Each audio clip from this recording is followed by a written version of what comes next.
Baik,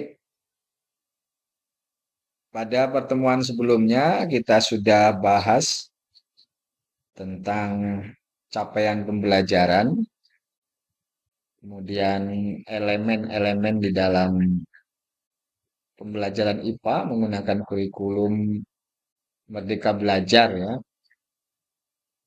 Ada yang masih ingat ada berapa elemen di dalam pembelajaran IPA?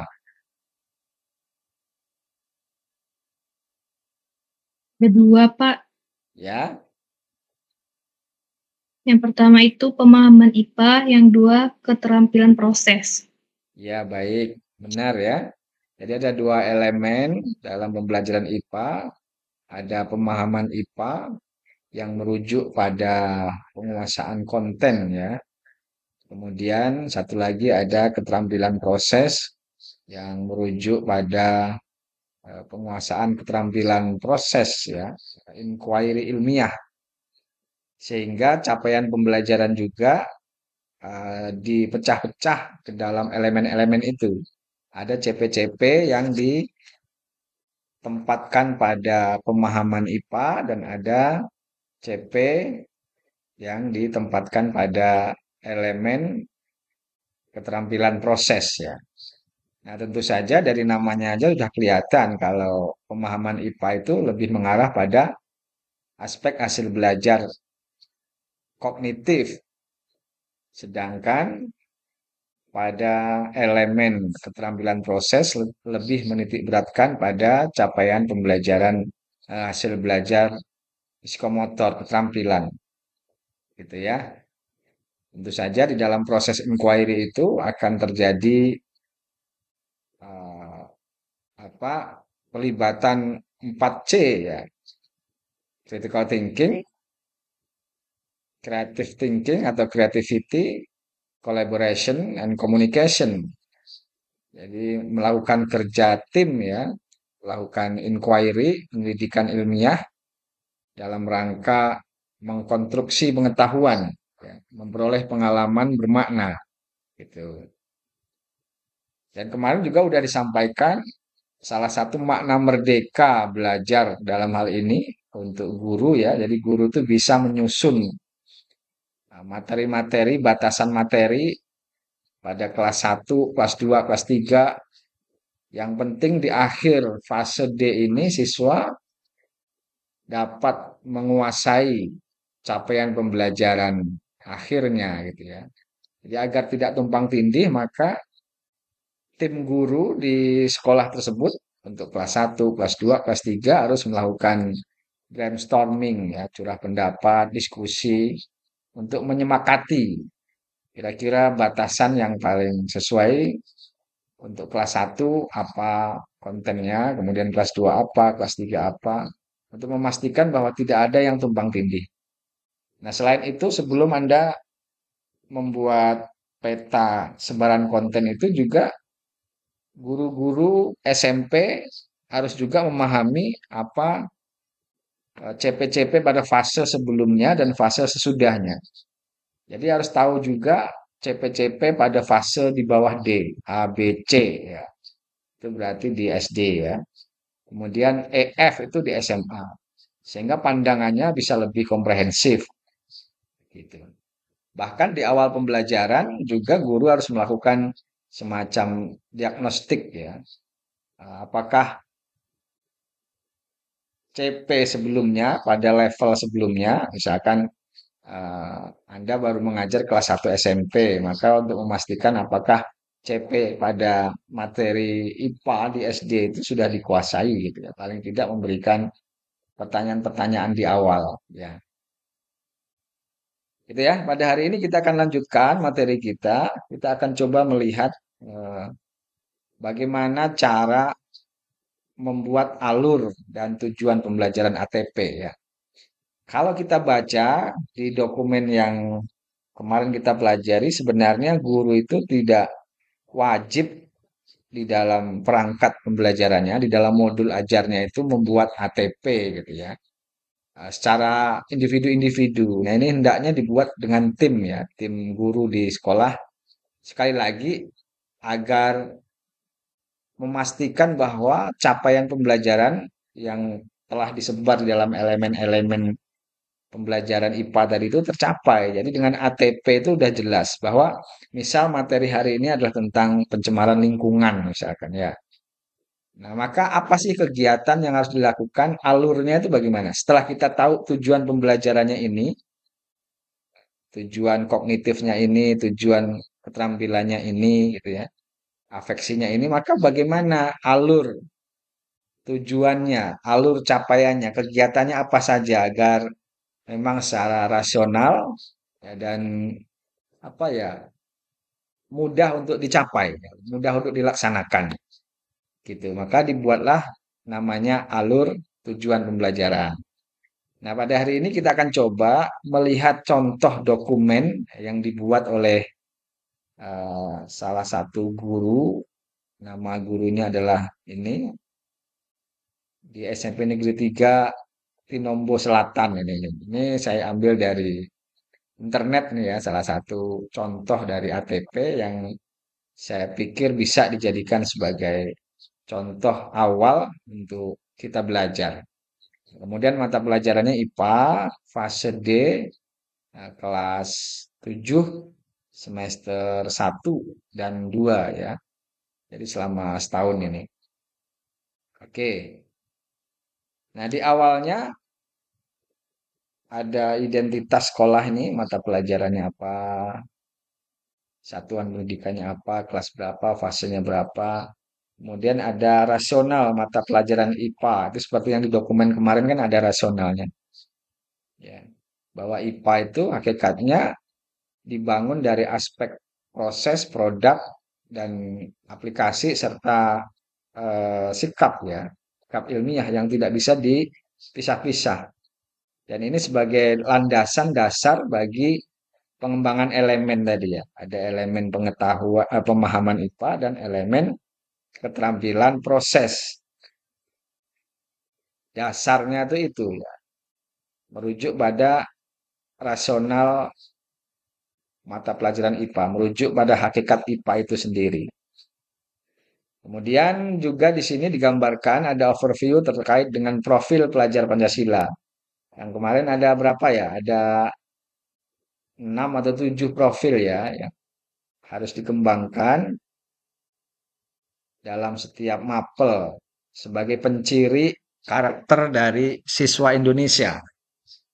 Jadi mapel apapun, materi apapun harus mampu memiliki peran dalam mengembangkan, melatih kembangkan profil pelajar Pancasila ini.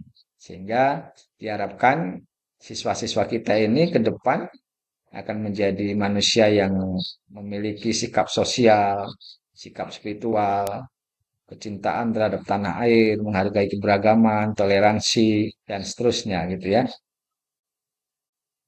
Kemudian juga di sini digambarkan lebih dalam lagi terkait karakteristik pendidikan IPA yang terdiri dari dua elemen tadi. Yang pertama ini ada elemen pemahaman IPA, ya. Kemudian elemen kedua keterampilan proses. Nah ini digambarkan. Dan kalau elemen keterampilan proses ya paling tidak ada ini ya 5 keterampilan inquiry ini yang harus dikembangkan, yang harus dilatihkan ke siswa.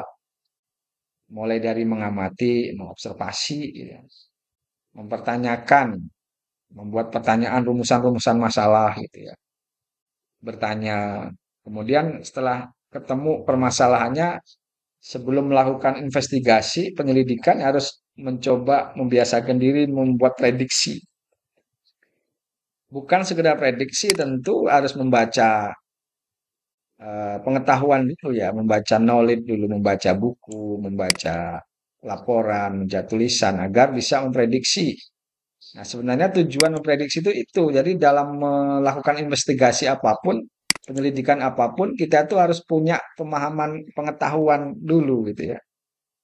Contohnya kalau saudara mau melakukan riset tentang apa pembuatan e-modul katakanlah gitu ya, berbasis kearifan lokal, maka Anda harus melakukan kajian teori dulu terkait dengan modul itu apa, komponennya apa, fungsinya apa, bagaimana proses pengembangan modul, langkah-langkahnya, kemudian kearifan lokal itu apa, dipelajari, kemudian bagaimana apa mengimplementasikan kearifan lokal itu ke dalam sebuah modul sehingga nanti pembelajaran menjadi kontekstual, misalkan gitu ya.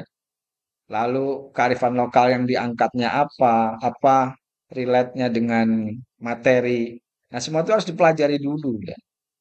Kalau sudah, termasuk Anda mempelajari hasil-hasil riset orang lain yang terkait dengan itu tadi, pembelajaran eh, yang mengintegrasikan kearifan lokal tadi, maka baru bisa berhipotesis misalkan bahwa katakanlah hipotesisnya misalkan bahwa pembelajaran IPA terpadu model nested berbasis kearifan lokal apa misalkan yang di Bengkulu ini bisa apapun itu dapat meningkatkan hasil belajar secara signifikan dapat meningkatkan hasil belajar IPA misalkan. Itu hipotesis ya.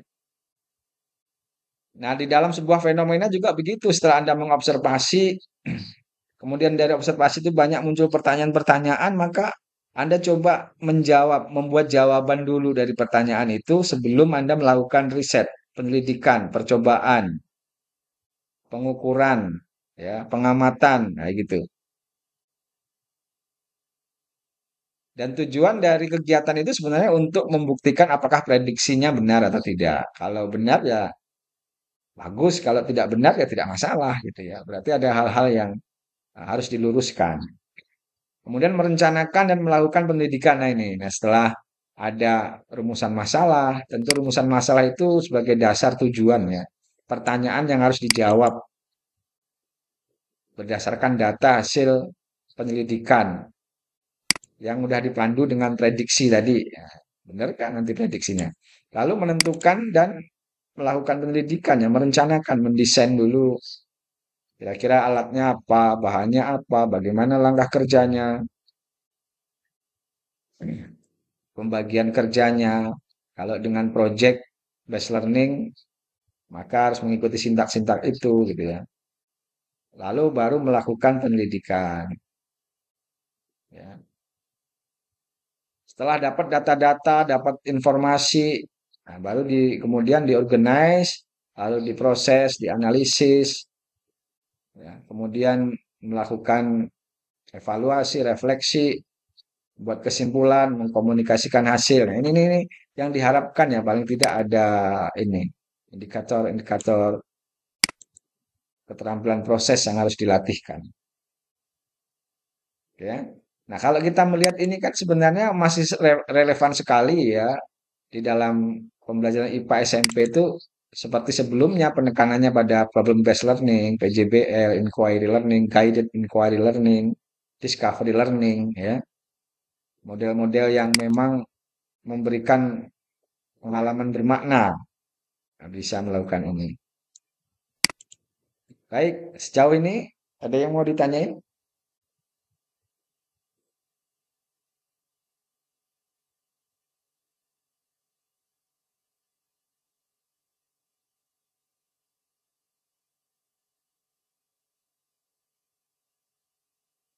Ada, Oki?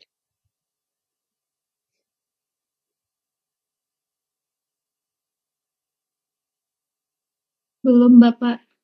Yang lainnya?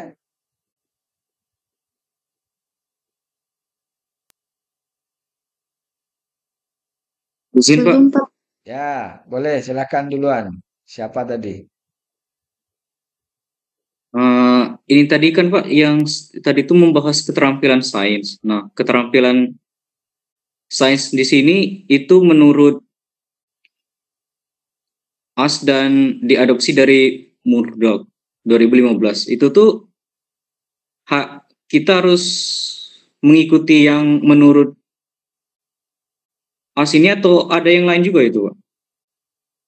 Ya, pada dasarnya keterampilan sains itu adalah keterampilan proses sains ya. Boleh saja urutannya tidak harus sama dengan ini menurut framework lain, tapi paling enggak kan sama tujuannya ya. Ini juga sebenarnya mirip-mirip juga dengan scientific approach kita ya. Itu yang 5M itu ya. Ya kan? Mengamati, menanya, kayak gitu itu kan mirip. Boleh saja tidak harus sesuai dengan ini gitu ya. Gitu. Yang penting memberikan pengalaman bermakna kepada siswa melalui proses ilmiah, ya percobaan, demonstrasi, bisa silahkan saja. Dan ini meskipun kayak gini kadang-kadang ya bisa berulang. Kayak scientific approach itu misalkan mengamati ada di sini, nanti kan pasti di dalam proses melaksanakan penyelidikan ini ada proses mengamati lagi gitu ya. Jadi sifatnya itu tidak harus betul-betul memang rigid kayak gini, bisa berulang dimanapun ini ya. Silahkan, boleh saja. 6 langkah ini ya. Mungkin menurut framework lain beda, tapi paling tidak maknanya itu sama. Ini kita itu ingin belajar mereplikasi apa yang dilakukan oleh para ahli dulu gitu ya dalam menemukan produk sains, dalam menemukan konsep, dalam menemukan apa namanya hipotesis, apa postulat gitu ya, teori, hukum. Ini kan dilakukan. Katakanlah hukum Mendel, hukum Newton. Ya dulu beliau-beliau itu melakukan penyelidikan ilmiah ini menggunakan ini ya. Sampai kemudian menghasilkan teori. Begitu ya, Ken? Pertanyaan yang bagus. Tadi Ya, Pak. satu lagi siapa tadi?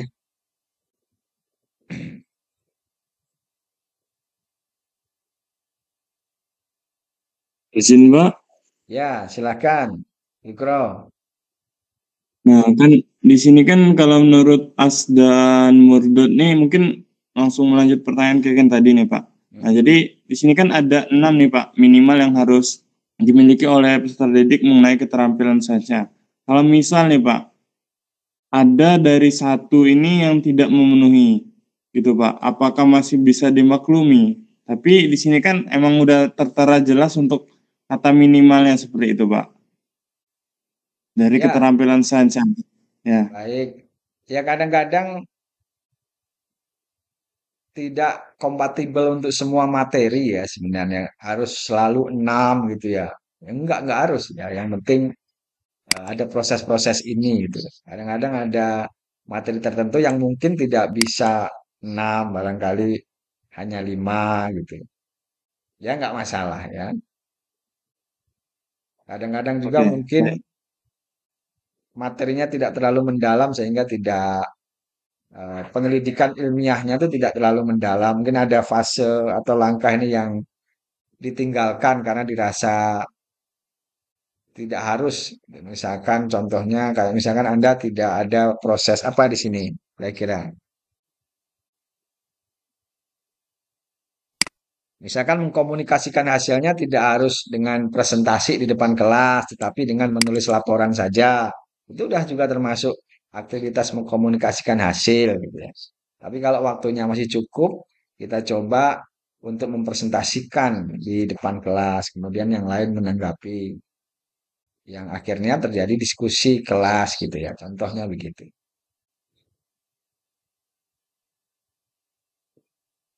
Oke? Baik, Pak. Terima kasih, Pak. Kemudian ini kita lihat ada capaian pembelajaran ya. Diuraikan lagi apa sih CP dalam mapel IPA itu pada fase D itu pelajar itu harus mampu ngapain. Nah, ini di materi IPA ini sudah dijelaskan ini ya bahwa di fase D itu nah ini, melakukan bla bla bla bla dan seterusnya. Tentu ini adalah CP utamanya ya. CP idealnya, CP penuhnya. Nah, kemudian ini nanti kan di breakdown di dalam ini, di dalam kemarin di dalam dokumen yang sudah kita pelajari itu di breakdown dalam setiap elemen tadi, elemen pemahaman IPA apa saja, kemudian elemen keterampilan proses apa saja.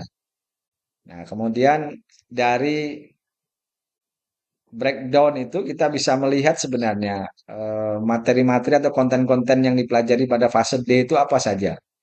Udah dituliskan di sana tema-tema utamanya itu udah ada gitu ya. Tinggal diidentifikasi. Nah, contohnya kalau di sini udah lebih dispesifikasi oleh yang membuat dokumen ini. Nah, ini ya ada gaya usaha energi, suhu, kalor, macam-macam gerak dan gaya pesat macam-macam ya. Nah, itu sebagai pertimbangan ini untuk membuat peta cakupan konten IPA SMP. Ini ada kelas 7, kelas 8, kelas 9. Ya. Nah, ini akhirnya dari hasil diskusi dengan tim guru IPA, akhirnya disepakati kelas 7 ini mulainya dari hakikat ilmu sains, pengukuran dan metode ilmiah, kemudian zat dan perubahannya, masuk lagi suhu, kalor dan pemuaian, mekanika, gerak lurus dan gaya, klasifikasi makhluk hidup, ekologi dan keanekaragaman hayati, bumi dan tata surya. Nah, ini dibatasi pada sini. Ini di sekolah itu, mungkin di sekolah saudara nanti beda lagi. Silakan, nggak apa-apa ya. Kemudian kelas 8-nya ini gitu ya. Dari hasil diskusi dan kesepakatan yang dibuat oleh kelompok guru IPA. Bahkan ini bisa juga nih dibuat di dalam MGMP, silahkan, malah bagus ya. Misalkan MGMP satu kecamatan atau satu kabupaten gitu ya. Gitu. Kita sepakati mana kelas 7, 8, 9. Hanya saja nanti dalam implementasinya kan kearifan lokalnya kan masing-masing ya. Tidak harus sama meskipun sama-sama sekabupaten. Mungkin di sekolah itu punya kearifan lokal yang berbeda, potensi lokal yang berbeda, potensi alam yang berbeda, yang nanti akan di apa include-kan, yang akan dibawa ke dalam proses pembelajaran. Nah, begini misalkan ini udah dapat berarti nih peta kontennya sudah dapat. Nah, ini agak berbeda dengan K13. Kalau K13 itu kita tunduk pada KD yang sudah diberikan oleh pemerintah ya. KD sekian-sekian udah ada semua, tinggal kita mengikuti. Nah, inilah salah satu makna dari merdeka untuk guru ya. Bukan berarti merdeka asal ngajar boleh asal semau-maunya bukan gitu ya. Tapi punya kewenangan untuk menentukan sendiri ya sesuai dengan potensi dan karakteristik sekolah. Hmm. Isinya juga ini bisa merdeka, kedalamannya, keluasannya ya silahkan saja gitu ya. Kemudian itu tadi kearifan lokal, potensi lokal, fenomena lokal, apa yang akan diambil, yang akan dibawa agar pembelajaran itu lebih kontekstual dan merasa penting bagi siswa untuk mempelajari konten itu. Dan belakangan kan riset-riset kakak-kakak tingkat kalian, baik yang MBKM aset maupun yang skripsi kan senang sekarang ya. Ya, menjadikan potensi lokal, muatan lokal, kearifan lokal itu apa sebagai tema-tema utama itu dalam pembelajaran, dalam rancangan modul, rancangan ELKPD, macam-macam itu. Jadi bagus gitu. Nah, di situ merdekanya. Sehingga sekali lagi Bapak bilang nanti itu kurikulum satu sekolah dengan sekolah lain itu bisa sangat berbeda. Proses pembelajarannya bisa sangat berbeda. Karena itu tadi karakteristik sekolahnya, karakteristik siswanya itu berbeda. Adat budayanya berbeda. Gitu. Jadi makanya disebut sebagai kurikulum satuan pendidikan sebenarnya ini. Nah, persatuan pendidikan itu punya kurikulum khas itu ya. Yang belum tentu kompatibel untuk diterapkan di sekolah lain. Apalagi di provinsi lain. Belum tentu. Karena kalau memang betul-betul ditunjang oleh itu tadi, kearifan lokal, potensi lokal, fenomena lokal belum tentu ada. Misalkan contoh kayak di Jawa Tengah itu ada Gunung Merapi, di sana tuh ada upacara adat apa itu namanya, Labuhan, Labuhan apa ya namanya, lupa Bapak itu. Misalkan itu dilakukan dalam setiap tahun, tujuannya adalah ya sebenarnya untuk memohon keselamatan agar gunung tidak meletus, ya, segala macam-macam ya itu syarat dengan indigenous knowledge, ya, pengetahuan adat. Nah, tinggal bagaimana dari pengetahuan adat yang biasanya banyak mistis, itu bisa kita jadikan sebagai pengetahuan ilmiah, scientific science, ya. Agar masyarakat itu paham, oh ternyata hal-hal yang tadinya mistik itu punya ini loh, bisa dikembangkan menjadi sebuah pengetahuan sains gitu ya. Gitu. Contoh misal kalau di Tabot Bengkulu katakanlah, mungkin ada knowledge indigenous knowledge-nya misalkan harus mengambil tanah dari 7 tempat, tanah dan air dari 7 tempat yang nanti disatukan. Karena tujuannya mungkin secara adat gini-gini ini. Nanti kita coba lihat secara sains. Bagaimana penggabungan dari unsur-unsur itu ya. Ada unsur tanah itu apa komponennya, air itu apa. Nah, nggak makna makna sains yang bisa ditangkap dari itu. Gitu.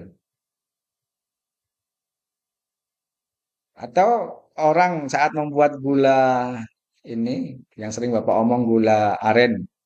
Kenapa pakai deterjen? Orang kan taunya indigenous knowledge-nya itu taunya ya ini hanya biar lebih awet Pak, gitu. Biar nggak mudah busuk. Tapi dia tidak tahu sainsnya, bagaimana prosesnya sehingga bisa lebih awet, warnanya lebih bagus. Ini kan bisa kita gali secara sainsnya.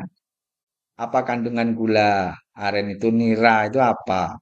Kemudian deterjen itu apa? Rumus kimianya, simbol-simbol kimianya. Nanti kita reaksikan ditambah oksigen ini. Bisa itu. Itu secara ilmiahnya begitu. Oh memang ya bisa memberikan dampak lebih awet, tapi kemudian itu juga merupakan aditif, zat aditif yang negatif, yang tidak baik.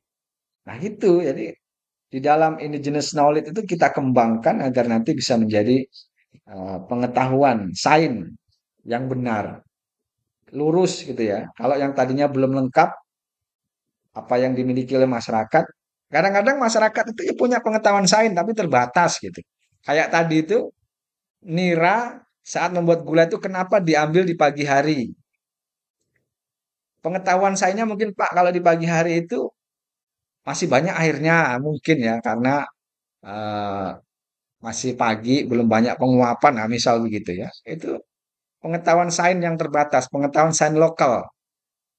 Nah, nanti tugas kita sebagai guru, ya, kalau kita mengangkat itu harus bisa melengkapi atau paling tidak meluruskan kalau ada yang belum lurus sehingga ada konsep sains yang benar oh, begini gitu. Dan itu siswa harus tahu dan nanti siswa bisa menyebarkannya ke masyarakat. Nah, gitu ya. Indah sekali sebenarnya kalau masyarakat tuh punya pengetahuan-pengetahuan sains terkait dengan adat-adat apa yang dianutnya budaya gitu sehingga menjadi cerdas masyarakat ini. Jadi pikirannya itu tidak lagi sedikit-sedikit mistis, sedikit-sedikit mistis ya gitu ya.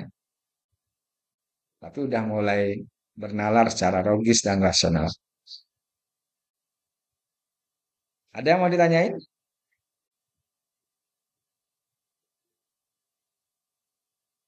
Ya, oke. Izin Bapak, Ya, eh, Oki itu terpikir untuk yang kearifan lokal yang tugas Oki itu hasil keterampilan tangan yaitu anyaman dari bambu. Kalau dari daerah Oki kan itu anyamannya itu kan dibuat dari bambu menghasilkan kayak beronang. Pokoknya alat-alat yang bisa membantu kebutuhan warganya kayak di kebun gitu kan Pak, kayak beronang dan lain-lain. Hasil anyaman bambu. Nah kemudian tuh Oki bingung. Kalau di anyaman bambu itu kan ada teknik anyaman sama proses pewarnaannya. Di dusun Oki itu pewarnaan beronang itu menggunakan kulit pohon jengkol. Jadi kulit pohon jengkolnya itu diambil terus diekstrak baru bisa diwarnakan ke hasil kerajinan itu. Nah, apakah perangkat pembelajaran yang Oki buat itu ngambil tekniknya saja atau pewarnaannya atau kedua-duanya, Pak? ya bisa dua-duanya ya. Anyaman bambu itu masih banyak juga mungkin di daerah-daerah yang pedalaman orang tuh dalam membangun rumah konstruksinya tuh malah memilih tidak pakai besi ya. Kalau orang zaman dulu justru pakai bambu. Jadi sebelum diplester tembok itu di dalamnya itu anyaman bambu. Kemudian baru diplester kalau yang mampu. Kalau yang nggak mampu kan anyaman bambu murni ya. Begitu juga di dalam sudut-sudut rumah itu biasanya bambu, anyaman bambu atau bambu gitu ya. Dan itu sangat kuat sekali terbukti ya dengan gempa itu bisa nggak masalah rumah orang-orang dulu gitu. Dan proses pewarnaan tadi bagus juga ya. Itu tuh kearifan lokal. Nah, saya jadi ingat mahasiswa yang sekarang sedang saya bimbing dengan Pak Bakti si Arifa itu ya. Dia melakukan riset terkait dengan batik besurek. Dari hasil riset dia di lapangan, ya, di Bengkulu ini batik besurek itu lebih suka menggunakan pewarna kimia, pewarna buatan ya. Alasannya kalau menggunakan alami, yang pertama tidak tahan terhadap luntur ya. Kemudian menghasilkan warna yang tidak cerah, kurang bagus ininya. Apa hasilnya tuh warnanya tuh tidak bagus lah intinya, sehingga mereka itu tidak menggunakan apa tumbuhan-tumbuhan alami ya. Padahal banyak sekali di Bengkulu itu yang bisa. Nah, si Arifa itu ternyata bisa menemukan bahwa dengan menggunakan beberapa jenis tanaman lokal, salah satunya adalah kulit jengkol itu, dengan teknik boiling tertentu, ternyata bisa menghasilkan warna yang sangat bagus dan ketahanan terhadap lunturnya itu bagus. Tidak kalah dengan yang kimia. Padahal bahannya itu dari jengkol, dicoba kemudian dari bunga apa. Tapi dia menemukan, karena banyak membaca, si Arifah ini, saya senang ya mahasiswa yang demikian. Dia membaca banyak referensi, baca standar pewarnaan menurut SNI segala macam. Itu standarnya apa, standar awet dari luntur itu apa segala macam. Dan dia tuh bisa menemukan sebuah teknik ya, biar bagaimana caranya agar dengan pewarna lokal itu bisa menghasilkan warna yang bagus malahan gitu ya, yang belum pernah ditemukan oleh para pengrajin itu, dan udah diuji ketahanan kelunturannya itu sangat bagus sekali, bahkan di atas SNI itu di atas standar rujukannya itu. Nah, seandainya nggak dikejar oleh mau lulus cepat itu bisa di Sinta 2 itu ya, kan Sinta 1 bisa. Maka saya kemarin dengan Pak Bakti, udah ditulis aja dulu dikit ini. Nanti yang sisanya kita kembangkan lagi nanti. Kita riset lagi, nah, bisa masuk Scopus bahkan itu gitu. Nah gitu ya. Itu dia mulai dari survei ke pengrajin itu segala macam. Dan di sana Oki juga, si ini juga si Arifa itu juga mencoba membuat semacam bahan ajar IPA terpadu ya, yang mengkorelasikan antara materi dengan kearifan lokal batik besurek. Nah, ternyata di dalam proses pembuatan batik besurek itu banyak konsep-konsep sains yang terlibat, yang mungkin tidak disadari oleh pengrajin misalnya. Apa itu banyak sekali proses suhu dan kalor misalkan. Oh, ternyata proses mencanting itu sangat terkait dengan suhu dan kalor. Ini harus dikontrol ininya.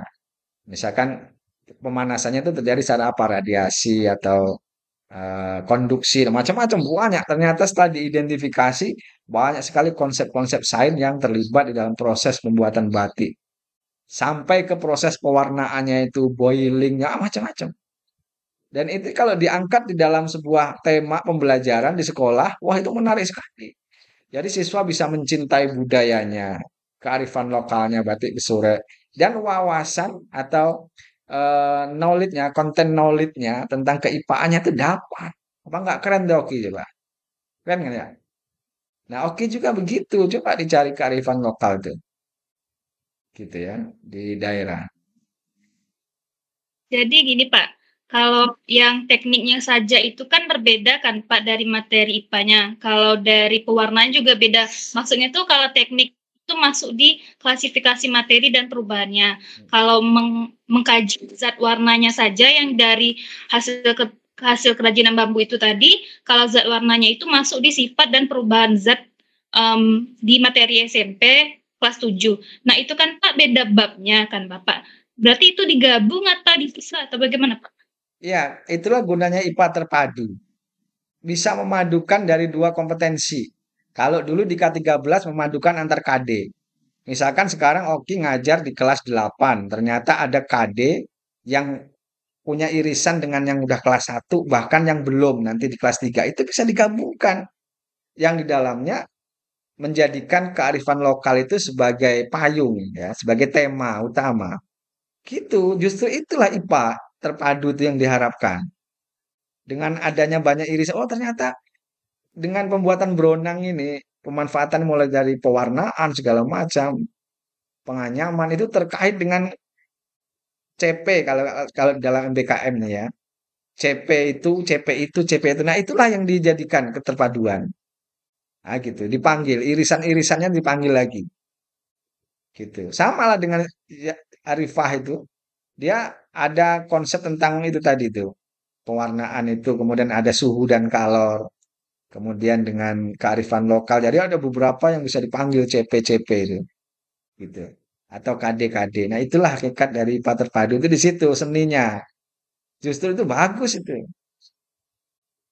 Jadi ternyata siswa nanti bisa, oh ternyata IPA itu kontennya itu bukan terpartisi, terpisah-pisah. Jadi menjadi satu kesatuan, saling kait mengait gitu.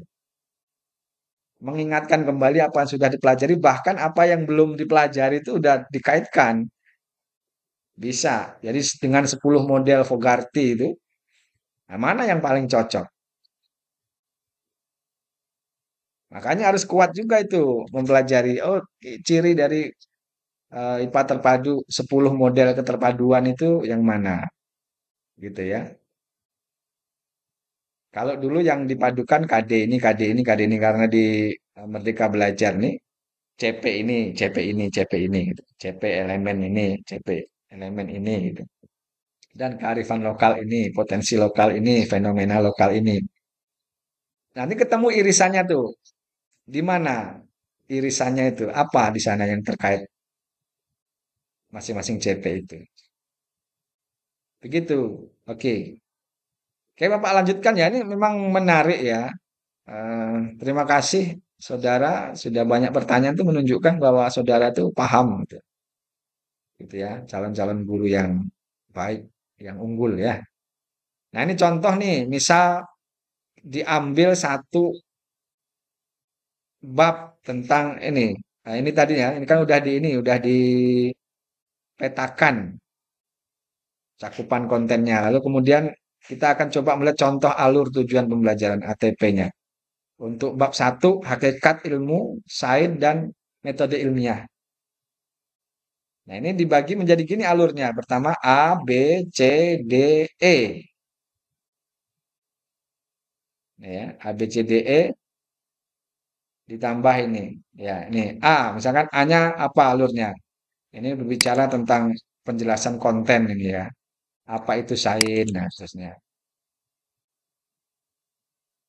Kemudian masuk ke laboratorium IPA karena materinya hakikat ini, hakikat sains dan metode ilmiah nih materi kebetulan ya. Jadi penjelasan terkait kontennya itu dimulai dari apa itu sains, kemudian apa itu laboratorium IPA, lalu kemudian merancang percobaan, ya, kemudian melakukan pengukuran, pelaporan hasil percobaan. Nah, ini review bab atau tes topik. Ini udah ada JP-JP-nya. Profil pelajar Pancasilanya juga udah ada apa di sana. Mandiri, misalkan di sini bergotong royong, mandiri, kreatif, kreatif, misalkan ada ya. Kreatif berapa JP? 3 JP, 4 JP, gitu-gitu. Pada bab 4 ini. Tapi ini mungkin ya belum tentu ideal ya. Saya nggak tahu nih apakah sudah tepat belum terutama JP-JP-nya ini. Kayaknya ya belum ya masa mempelajari apa itu sains sampai 3 JP gitu ya. Enggak lah rasanya. Rasanya nih JP-nya itu digabung ya. A, B, C, D, E ini kalau misalkan ini 2 kali pertemuan ya katakanlah berapa. Ini mungkin yang perlu kita apa revisinya di JP-JP-nya ini gitu ya. Belum tentu ini benar. Masa satu bab saja menghasilkan berapa JP ini totalnya kan gitu. Ya. Ya karena ini kan dibuat oleh guru ya. Jadi Ada hal-hal yang mungkin sudah baik dan hal-hal yang mungkin masih bisa kita kritisi, kita maksimalisasi. Ini sebagai contoh saja. Ini bukan sesuatu yang udah sangat benar, tidak ya. Nah, gitu ini contohnya saja. Kemudian di bab 2 misalkan tentang zat dan perubahannya. Nah, dia pertama di alurnya A, B, C, D juga. Bahkan ada proyek nih ya. Ini misalkan penjelasan kontennya, wujud zat dan metode partikel, model partikel, kemudian perubahan wujud zat, perubahan fisika, kerapatan zat, baru ada proyek.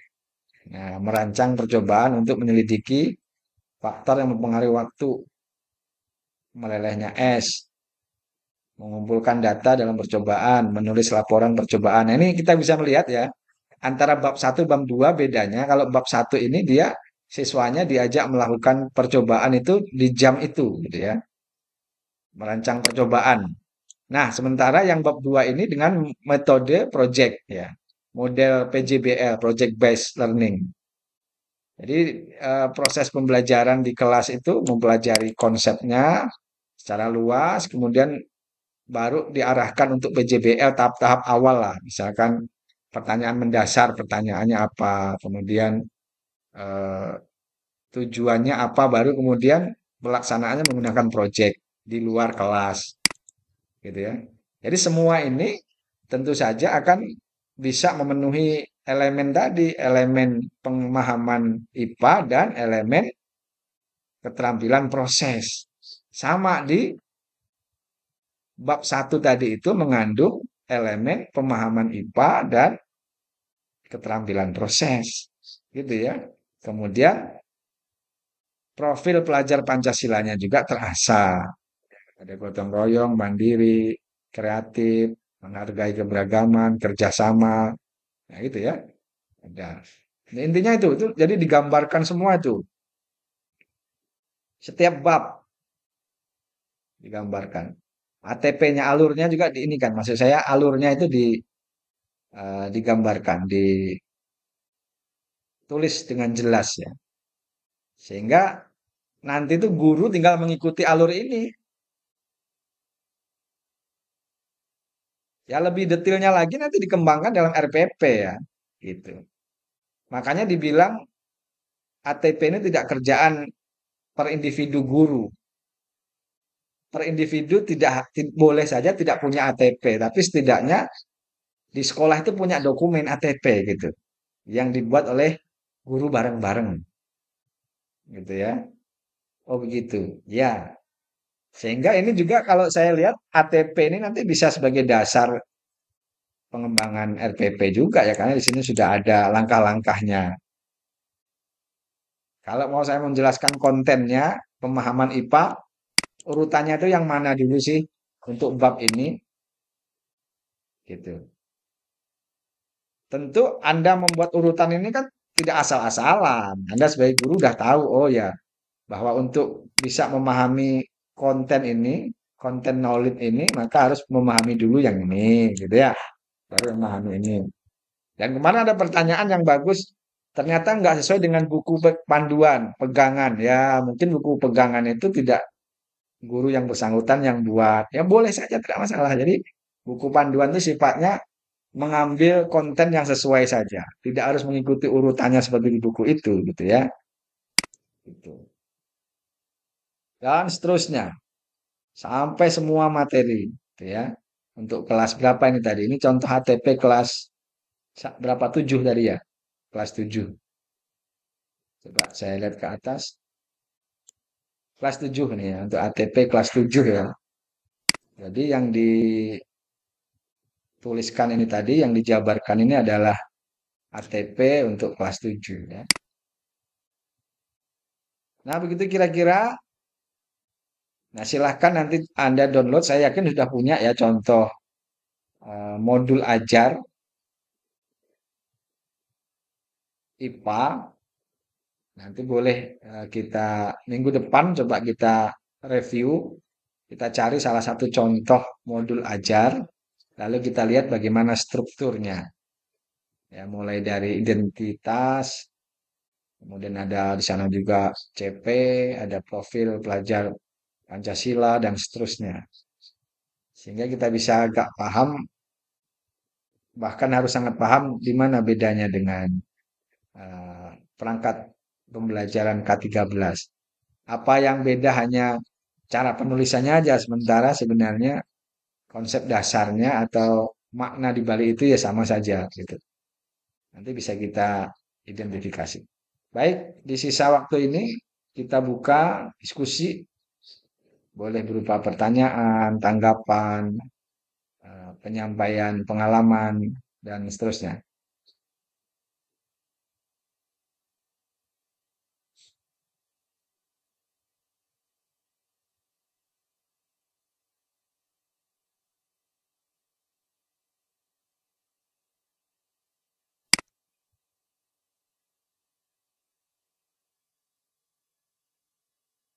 Bagaimana Maya? Ada yang mau disampaikan, Maya?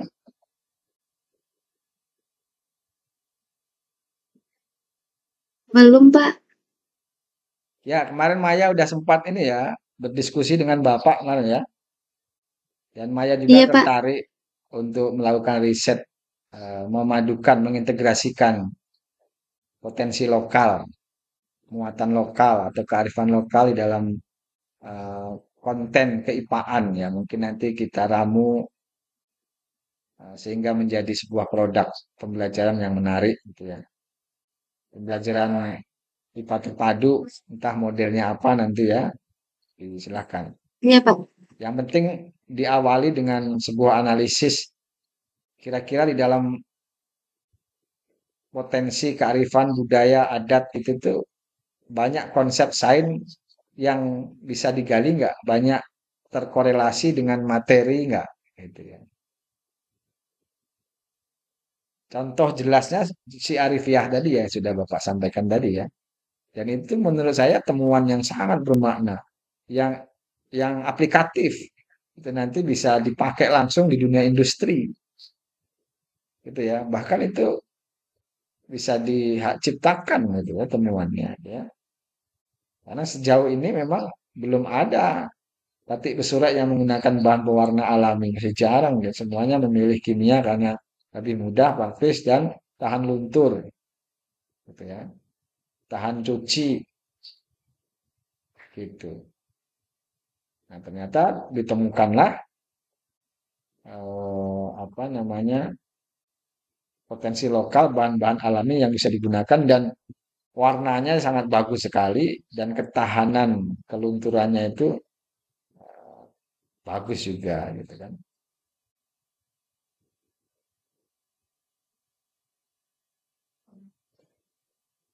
Ayo, ada yang mau disampaikan lagi siapa misalkan Agung,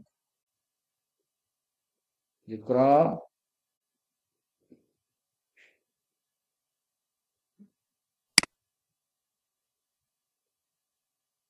Ade, Ahmad, Java,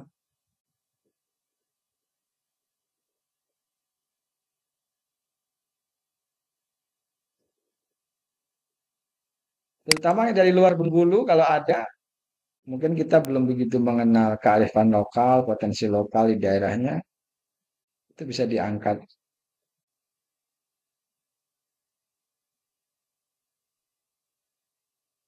Tapi kalau berbicara tentang pembelajaran ya tidak harus yang wah-wah ya. Yang penting ketika ada fenomena potensi kearifan lokal, adat budaya yang bisa dipanggil, diintegrasikan ya bawa saja gitu. Hitung-hitung ya siswa agar mengenal dan mencintai budayanya, budaya lokalnya. Kalau yang saya katakan tadi dalam konteks riset untuk skripsi gitu ya, itu butuh agak pemikiran. Identifikasi dulu. Nah, satu lagi yang kemarin proposal yang bimbingan saya dengan Prof. Lutfi itu juga sama, tapi dia berupa potensi lokal makanan ya, untuk zat aditif.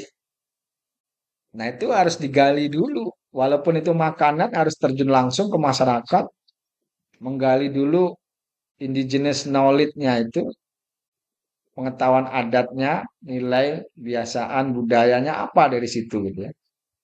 Gitu. Baru nanti kita coba mengembangkan pengetahuan sainsnya. Gitu ya. Jadi nggak bisa hanya dengan mencari referensi di buku, misalkan cara pembuatan, misalkan apa makanan yang kemarin di ini ya, cara pembuatan gula aren Bengkulu misalkan. Nah, nggak ada, nggak bisa itu. Hanya ditulis siapa juga yang nulis nggak tahu kita cara pembuatan gula aren. Nah, di Bengkulu beda gitu. Maka harus terjun langsung ke petaninya, bertanya ke beberapa orang, mewawancarai, bahkan mengobservasi langsung bagaimana orang mengambil nira itu, jam berapa manjatnya, jam berapa motongnya, nanti ngambilnya jam berapa, kemudian diletakkan di wadah apa, sedetil itu. Pasti punya alasan. Kalau orang dulu ngambil nira itu diletakkan di bambu ya, bambu gitu. Bambu udah disiapkan, jadi masuk ke dalam bumbung bambu itu. Kearifan lokal itu. Ada alasannya.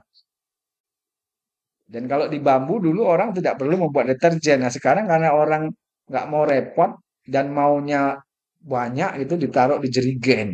Nah tapi di jerigen itu ternyata katanya mudah basi sehingga harus menggunakan deterjen. Macam-macam. Jadi kearifan lokal itu. Pergeseran nilai-nilai lokal. Kalau saudara cuman ngelihat di referensi di internet langkah pembuatan gula aren yang nggak ketemu, yang nggak gitu. Nggak akan dibilang di sana itu ditambahi deterjen, nggak ada. Terus dibilang ditempatkan di tempat apa, nggak ada, gitu kan? Nah, gitu ya. Dan proses pemasakannya mulai dari nira sampai ke gula aren itu ada proses, mungkin ada proses-proses lain ya. Itu yang harus digali. Siswa nanti ketika dibawa untuk belajar, siswa itu merasa ngeh, oh itu ya. Ternyata ini tuh begitu, ada proses sainsnya, ada reaksi kimianya, misal, ada reaksi-reaksi segala macam. Jadi menjadi cerdas.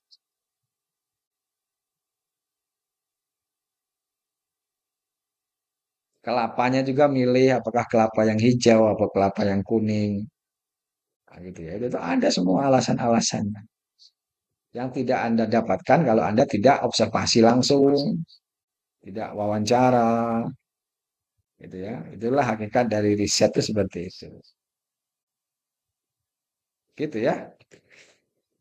Nggak ada, bener nih.